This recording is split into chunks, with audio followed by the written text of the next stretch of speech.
I like to use the term food margins to mean everything related to your food costs, which is also called cost of goods sold, and your menu prices. At its most basic level, food margins are your food costs subtracted from your prices. So if you sell a burger for $6 and it costs you $2 to make, your margin is $4.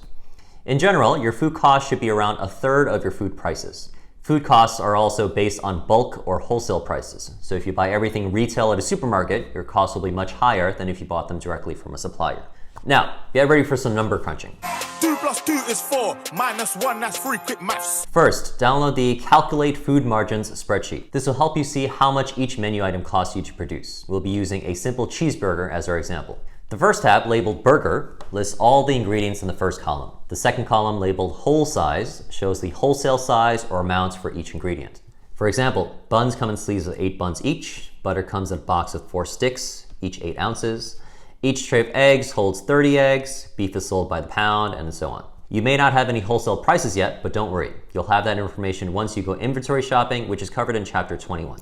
The third column shows the unit. The fourth column shows the wholesale price. The fifth column requires you to do some measuring and weighing of your ingredients because you have to figure out how many servings you can make. For some ingredients, like buns, it's very easy because each burger needs just one set of buns. But for others, like lettuce or salt, you'll need to use a digital scale or measuring spoons. Sometimes it'll be easier for you to convert the measurement of ingredients to a different unit if the amounts you're working with are very small. Take a look at rows 7 to 13. You notice that all the serving size amounts are extremely small. How do you measure 0.05 pounds of lettuce? You don't, at least not in pounds. Instead, we'll convert these measurements into different units to make it easier to weigh or measure. If you look at the second tab on the bottom, labeled Burger New, it's the same recipe, except the units for rows 7 to 13 are different. Instead of measuring in pounds or ounces, everything is converted to grams and highlighted in peach to make it easier to see. So, what you would do is take the normal amount of lettuce you need for one burger and place it on your digital scale. Most digital scales can only measure to 1 decimal point, so it would be impossible to accurately measure very small amounts using only pounds and ounces. However, once you use grams, you can measure even tiny amounts like 0.05 pounds, which is approximately 23 grams. Repeat for all ingredients until mustard, and you'll see that the price per serving is off by 1 cent. It should be $2.66, not $2.65. Below that, I set an automatic calculation for the minimum price you should sell this item for, multiplying the total cost of ingredients by the magic number 2.5. So in this example, we should sell the burger for around $7 or more. You'll see why in a minute. I've made extra tabs for you to fill in your ingredients for 6 different recipes. Each one has a maximum of 21 ingredients. So feel free to delete any rows that you don't need because the automatic calculations at the bottom won't work unless all the amounts are filled in. Until you get wholesale prices and sizes, just use whatever retail price and unit you can find for the second and fourth columns. Getting back to our burger pricing, let's delve into numbers a bit more. Although our burger costs $2.66 to make, that $2.66 is only the cost of the ingredients. There are a few more factors that will affect our food margin, and you'll quickly see why 2.5 is the magic number to figure out your minimum price. Number 1, waste. When we cook something, we don't use up every single gram or ounce to make the dish. If we're using onions, for example, we won't use the root. When we use shredded lettuce, some pieces will fall out to the side and remain on the cutting board. When we use up anything that comes in a bottle, there's always a bit left inside the bottle that we throw out, unless you're extremely frugal. What's up? Whoa, that's my Drakkar Noir. No, this is Rite Aid Night Sweat. No, it is a perfect smell-alike. I'm not paying for the label. Right here, give it. Well, it's empty. No, it's not. There's some in the straw. This may be between 1% and 5% of your costs. So let's take the lower end and say 2%, which is 5 cents. Number 2, spoilage. A lot of ingredients are prepped beforehand, and it's impossible to know exactly how much we'll use up that day or the next. If you have maybe 1 or 2 days of heavy rain or snow, you might end up with more than half your prepped ingredients left over by the weekend, and you'll have to throw them out. Let's give you the benefit of the doubt and say your inventory management skills are superb, so you waste only about 1%, which is 3 cents. Number 3, portioning. If you don't have an easy way for your employees to use the exact amount of each ingredient, they'll sometimes put more and sometimes put less. In a place like McDonald's, even their ketchup bottles are specifically modified so that each pump delivers exactly the same amount of ketchup each time. On your food truck, you won't have such fancy equipment. So if an employee is a ketchup fanatic, expect your ketchup costs to go up a lot. Let's put this figure at 2%, which is 5 cents. Number 4, Errors. Employees might accidentally drop food on the floor, make a wrong order, make a dish poorly and have to remake it, and so on. Let's assume your employees are excellent, so this happens only 1 out of 100 burgers, or 1%, which is 3 cents. Number 5, shrinkage. Your employees might help themselves to some food or hook up their friends who swing by the truck. You mean shrinkage? Yes! Significant shrinkage. So you feel you were shortchanged? Yes! Again, assuming your employees are extremely honest and they only occasionally make food for themselves, let's put this at 1 out of 200 burgers, or 0.5%, which is 1 cent. Number 6, credit card processing fees. I'll go into these fees in detail later, but each time you swipe a card, expect to pay around 3% of the total amount to the credit card company. So if we sell our burger for $7, we would pay 21 cents in fees.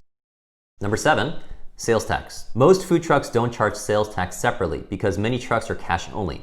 It would be awkward to charge something like $7.62. Therefore, if you report your sales accurately, you'll pay sales tax to the government, which in New York is 8.875%, or 62 cents per burger.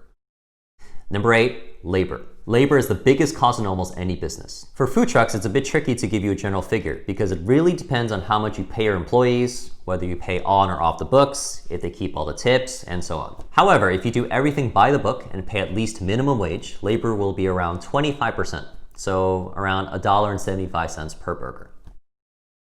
So for every burger we sell at $7, we make $1.59 if the customer pays by card and $1.80 if they pay by cash.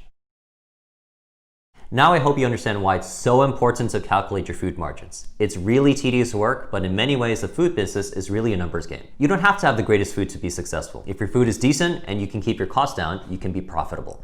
So how can we lower our food costs? Aside from keeping your employees in check, there are a few things directly related to ingredients that you can do. Number 1, try to develop dishes that share a few of the same ingredients so you can minimize waste and spoilage, like Chef MASA.